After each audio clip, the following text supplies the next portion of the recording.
ముఖ్యమంత్రి స్థాయిలో ఉన్నవాడు ఏం మాట్లాడుతున్నారు? ఇలా బహిరంగ సభ పెట్టి వేల కొద్ది మగవాళ్ళు ఉన్నారు ఆ సభలో మాట్లాడుతున్నది సొంత చెల్లెల గురించి అని కూడా ఇంగితం లేకుండా నేను వేసుకున్న నా ఒంటి మీద ఉన్న బట్టల గురించి జగన్మోహన్ రెడ్డి గారు ప్రస్తావించారు అంటే ఎంత దిగజారుడు రాజకీయాలు చేస్తున్నారు వీళ్ళు. ఏం అవసరం ఉంది? నేను పచ్చ చీర కట్టుకున్నానట, దానికి జగన్మోహన్ రెడ్డి గారు చెప్తున్న మాట నేను మోకరిల్లానట చంద్రబాబుకి, నేను చంద్రబాబుకు మోకరిల్లి ఆయన ఇచ్చిన స్క్రిప్టు మక్కీ బట్టి నేను మాట్లాడుతున్నానట. ఏం మాట్లాడుతున్నారు? పచ్చ చీర కట్టుకుంటే తప్పేముంది అని అడుగుతున్నాం. పచ్చ కలర్ ఏమైనా చంద్రబాబు గారు కొనుక్కున్నారా? ఏమన్నా కొనుక్కున్నారా? ఎంత కొనుక్కున్నారన్నా? ఎంత కొనుక్కున్నారు? చంద్రబాబు గారు ఏమైనా పేటెంట్ రైటా? పచ్చ కలర్ అంటే ఏమన్నా పసుపు కలర్ వాళ్ళదా? జగన్మోహన్ రెడ్డి గారు మర్చిపోయినట్టున్నారు. సాక్షి ఛానల్లో, సాక్షి టీవీలో, సాక్షి పేపర్లో ఎల్లో కలర్ ఉంటది, పసుపు కలర్ ఉంటది, పైన గుర్తుందా అన్న? పసుపు కలర్ ఉంటది. దానికి రాజశేఖర్ రెడ్డి గారు ఆ రోజు చెప్పిన మాట ఏ తప్పేముంది, పసుపు అంటే మంగళకరమైన రంగు, అదేం టీడీపీ వాళ్ళ సొంతం కాదు అని ఆ రోజు రాజశేఖర్ రెడ్డి గారే సాక్షికి పసుపు రంగు పెట్టించారు. పసుపు అన్నది మన వంటల్లో కూడా వేసుకుంటామే, అది టీడీపీ ఎప్పుడు కొనుక్కుందన్నా? వాళ్ళ సొంతమా అది? నేను పసుపు చీర వేసుకున్నానట, దానికి ఒక ముఖ్యమంత్రి హోదాలో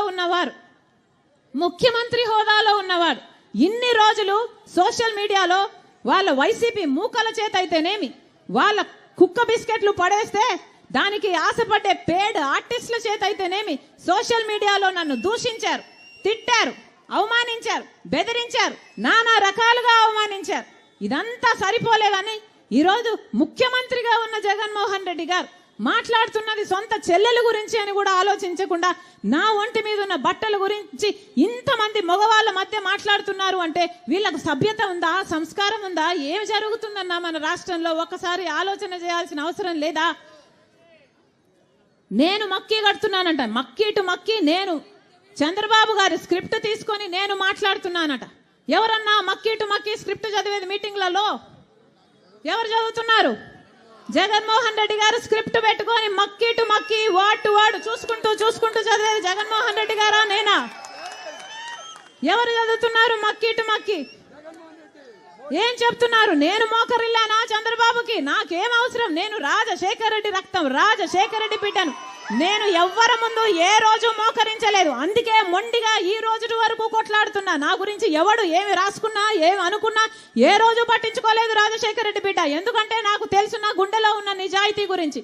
ఈ రోజు మోకరిల్లింది ఎవరు? బీజేపీ ముందు, మోడీ ముందు జగన్మోహన్ రెడ్డి కాదా మోకరిల్లింది? ఎంతగా మోకరిల్లారన్నా? ఆఖరికి మన ప్రత్యేక హోదాను తాకట్టు పెట్టారు, మన పోలవరం తాకట్టు పెట్టారు, మన రాజధాని తాకట్టు పెట్టారు, మొత్తం అన్ని మన ప్రయోజనాలు అన్ని తాకట్టు పెట్టుకున్నారు వాళ్ళ స్వప్రయోజనాల కోసం. ఎవరు మోకరిల్లుతున్నారు? ఢిల్లీకి వెళ్ళినప్పుడల్లా మన రాష్ట్ర ప్రజల సమస్యల గురించి మాట్లాడుతున్నారా ముఖ్యమంత్రి గారు? అవినాష్ రెడ్డిని కాపాడడం గురించి మాట్లాడుతున్నారు. అవినాష్ రెడ్డి ఎక్కడ అరెస్ట్ అవుతాడో బెయిల్కు తెచ్చుకోవడానికి, లేకపోతే వాళ్ళ మద్దతు తెచ్చుకోవడానికి వెళ్తున్నారు తప్పితే ప్రజల గురించి ఎప్పుడు మాట్లాడుతున్నారు వీళ్ళు కాదా? అసలు మోడీకి దత్తపుత్రుడు అని చెప్పడం లేదా? బీజేపీ నాయకులే చెప్తున్నారే జగన్మోహన్ రెడ్డి గారు మోడీకి దత్తపుత్రుడు అని. మరి జగన్మోహన్ రెడ్డి గారు బీజేపీకి వారసుడా, మోడీకి వారసుడా, లేకపోతే రాజశేఖర రెడ్డి గారి వారసుడా? ముమ్మాటికి మోడీకి వారసుడు. ఎందుకంటే రాజశేఖర రెడ్డి గారు బీజేపీని వ్యతిరేకించేవాడు, బీజేపీని వ్యతిరేకించిన నాయకుడు రాజశేఖర రెడ్డి గారు. అలాంటి బీజేపీకి జగన్మోహన్ రెడ్డి గారు మోకరిల్లుతున్నాడు అంటే ఈయన రాజశేఖర రెడ్డి గారి వారసుడు కాదు, ఈయన మోడీ వారసుడు. నిజానికి ఈయన మోడీ వారసుడు. ఆఖరికి మణిపూర్ గడ్డలో క్రైస్తవులను ఊచకోత చేసింది బీజేపీ పార్టీ, ఆర్ఎస్ఎస్ కలిపి. కనీసం అప్పుడైనా నోరిప్పాడా జగన్మోహన్ రెడ్డి గారు? సొంత మతం, మన మతం క్రైస్తవులను చంపేస్తున్నా అప్పుడు కూడా బీజేపీకే మద్దతు ఇచ్చాడే చట్టసభలలో. మరి ఈయన బీజేపీ వారసుడు కాక రాజశేఖర రెడ్డి గారి వారసుడు ఎలా అవుతాడన్నా? ఏం చెప్పాడు? నిండు సభలో నిలబడి నాకు అధికారం ఇచ్చింది ప్రజలకు మేలు చేయాలనుకుంటున్నాను, నేను బంధువులకు మేలు చేయడానికి కాదు నాకు అధికారం ఇచ్చిందని చెప్తున్నారే. అయ్యా జగన్మోహన్ రెడ్డి గారు, ఈరోజు మీకు బంధువులు ఎవరయ్యా? మీ అనుకున్న వాళ్ళు, కష్టాలలో మీతో నిలబడిన వాళ్ళు మీ బంధువులుగా ఇంకా మిగిలాలో లేరో ఒకసారి వెనక ముందు పక్క చూసుకోండి. జగన్మోహన్ రెడ్డి గారు, ఈరోజు మీ బంధువులు ఎవరైతే బొత్స అనే ఆయన చట్టసభలో, నిండు సభలో రాజశేఖర్ రెడ్డి గారిని తిట్టాడు, రాజశేఖర్ రెడ్డి గారిని అవమానించాడు, అదే సభలో విజయలక్ష్మి గారు, విజయమ్మ గారు అదే సభలో ఉంటే కన్నీళ్లు కూడా పెట్టుకుంది. అలాంటి వాడు బొత్స నా తండ్రితో సమానం అని చెప్పారు మీరు. ఆయన మీకు బంధువు. చెల్లెళ్ళు ఎవరూ లేరు ఇప్పుడు జగన్మోహన్ రెడ్డి గారితో. రాజశేఖర్ రెడ్డి గారిని తిట్టిన రోజా, విడుదల రజని, వీళ్ళు ఈయనకు అక్క చెల్లెళ్ళు. ఎవరు మీకు బంధువులు? ఎవరున్నారు మీ పక్కన? ఒకసారి చూసుకోవాలి జగన్మోహన్ రెడ్డి గారు. నేను ప్రజలకు మేలు చేయడానికి నాకు అధికారం ఇచ్చారు అంటున్నారే, మరి మీకు ప్రజలకు మేలు చేయాలి అన్న ఉద్దేశం ఉంటే ప్రత్యేక హోదా గురించి ఒక్క ఉద్యమమైనా ఎందుకు చేయలేదు 5 సంవత్సరాలుగా? పోలవరం ప్రాజెక్టు గురించి ఎందుకు కొట్లాడలేదు 5 సంవత్సరాలుగా? రాజధాని ఎందుకు కట్టలేదు 5 సంవత్సరాలుగా? పులివెందలో నిలబడి మాట్లాడుతున్నారే, కనీసం కడప స్టీల్ ఫ్యాక్టరీ ఎందుకు రాలేదో, ఎందుకు చేయలేదో కనీసం అదైనా ఆలోచన చేస్తున్నారా? మీరా రాజశేఖర్ రెడ్డి గారి గురించి మాట్లాడేది? ఇదే జగన్మోహన్ రెడ్డి గారు చెప్తున్నారే, Congress party CBI charge sheet లో రాజశేఖర్ రెడ్డి గారిని చేర్చింది అని.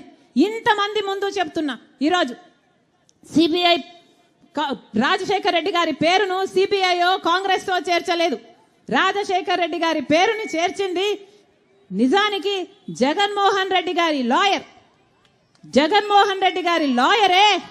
రాజశేఖర్ రెడ్డి గారి పేరు నిజానికి సిబిఐలో లేకపోతే జగన్మోహన్ రెడ్డి గారు ఈ కేసులో నుంచి బయటపడడం చాలా కష్టము అని తెలిసి, రాజశేఖర్ రెడ్డి గారి పేరు ఉండకపోతే జగన్మోహన్ రెడ్డి గారు ఈ కేసులలో నుంచి ఎప్పుడు బయటపడ్డు అని రాజశేఖర్ రెడ్డి గారిని పేరును స్వయంగా జగన్మోహన్ రెడ్డి గారి లాయరే, సుధాకర్ రెడ్డి అనే లాయరే రాజశేఖర్ రెడ్డి గారిని చేర్చమని హైకోర్టులో, సుప్రీంకోర్టులో పిటిషన్ వేసి మరీ చేర్పించారు.